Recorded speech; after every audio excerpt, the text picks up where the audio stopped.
Good morning. Good morning. Today, I'd like to share with you the story of Bessie Coleman, the first African American woman in the world to earn a pilot's license. Bessie was born in Waxahachie, Texas, the 10th of 13 children. Her mother was a domestic and her father eventually left the family. School was a 4-mile walk, but Bessie gladly trudged those miles every chance she got. She excelled in school, especially mathematics. But she had to postpone her education at age 9 to care for her 3 younger sisters at home and pick cotton to supplement the family income.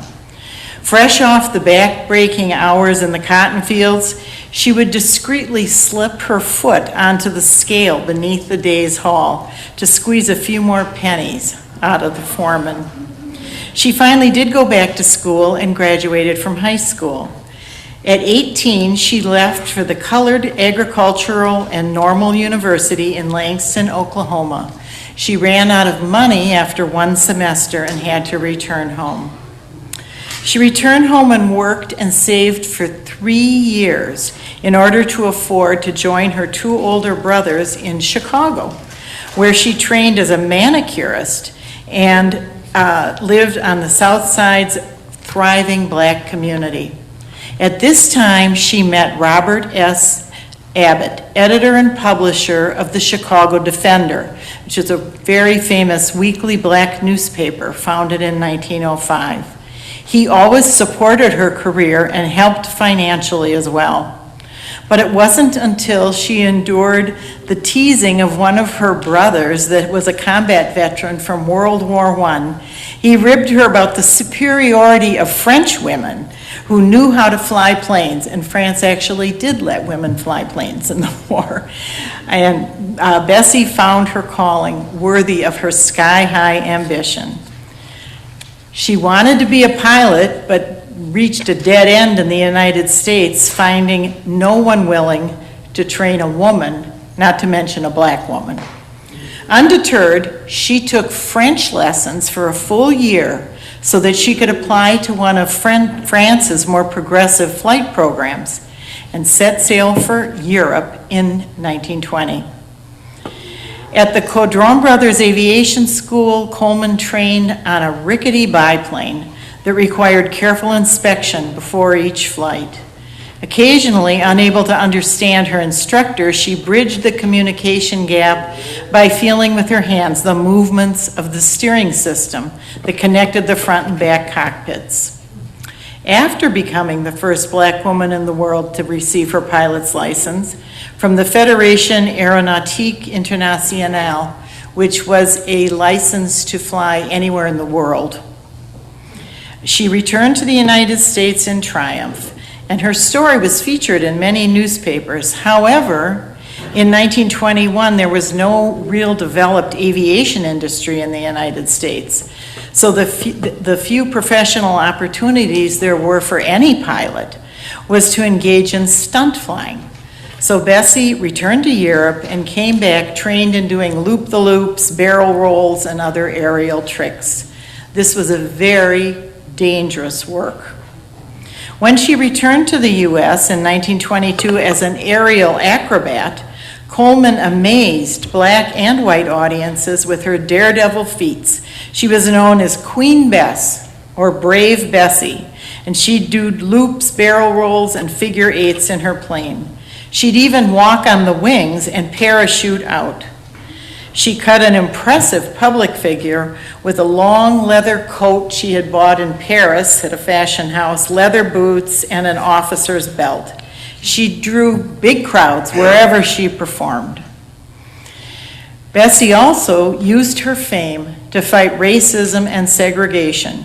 She refused to fly in air shows that forced black and white spectators to enter through separate gates.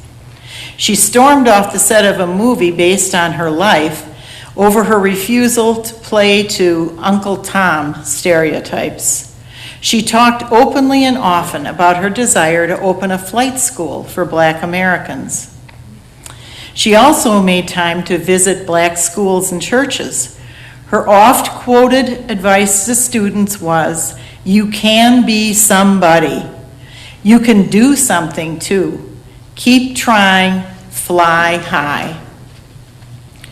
After months of tooling around in borrowed planes, Coleman finally had enough money to purchase a Curtiss JN4, known as a Jenny, from an Army depot in LA. Shortly afterward, she was en route to a show at a local fairground when the plane's motor stalled at 300 feet and plummeted to a crash landing.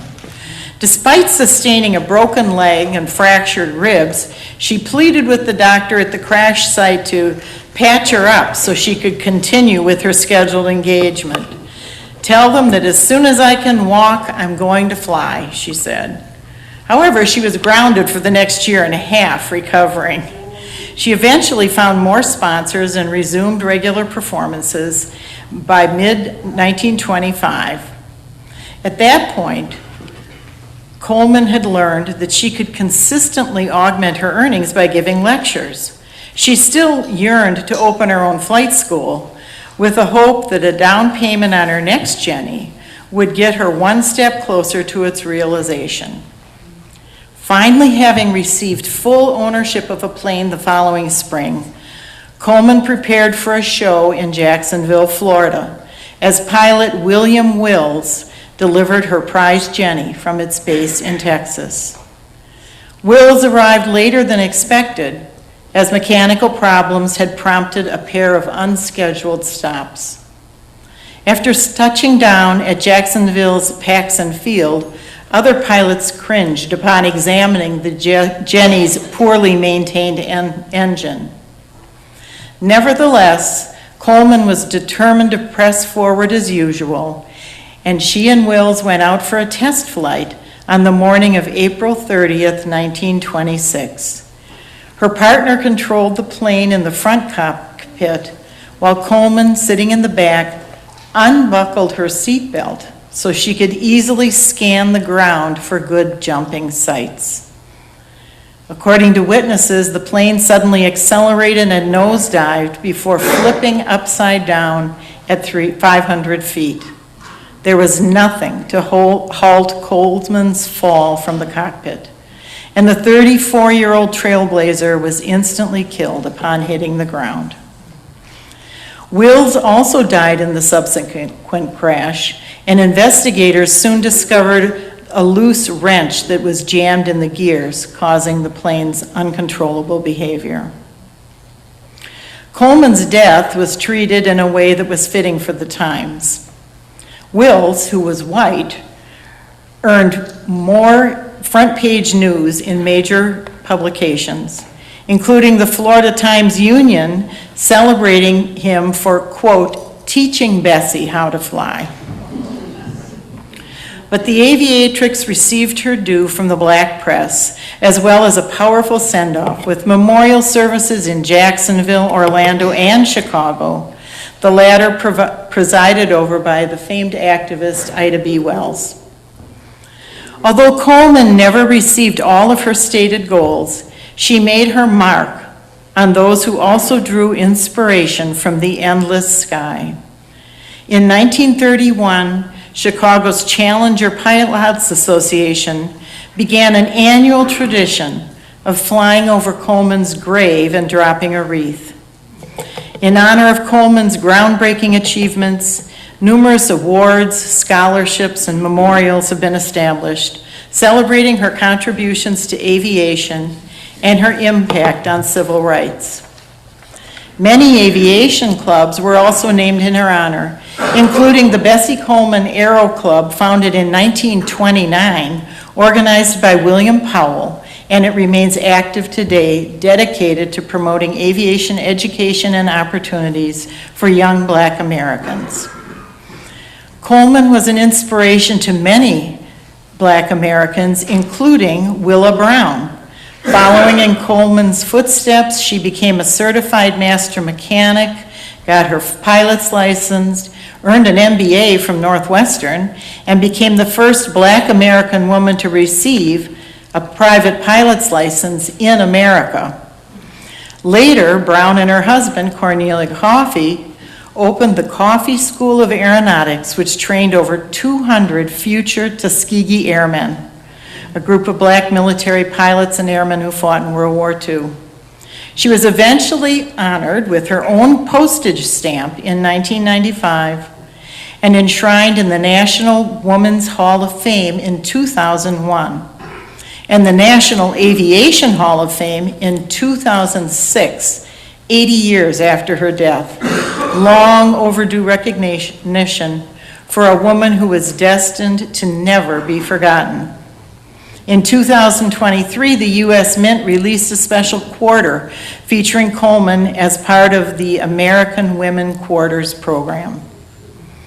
Bessie Coleman's legacy of determination, courage, and resilience remains an integral part of aviation history. And her trailblazing spirit continues to inspire aspiring aviators worldwide. I will close with an oft-cited quote of Bessie Coleman. "The air is the only place free from prejudice. Nobody owns the sky." Thank you.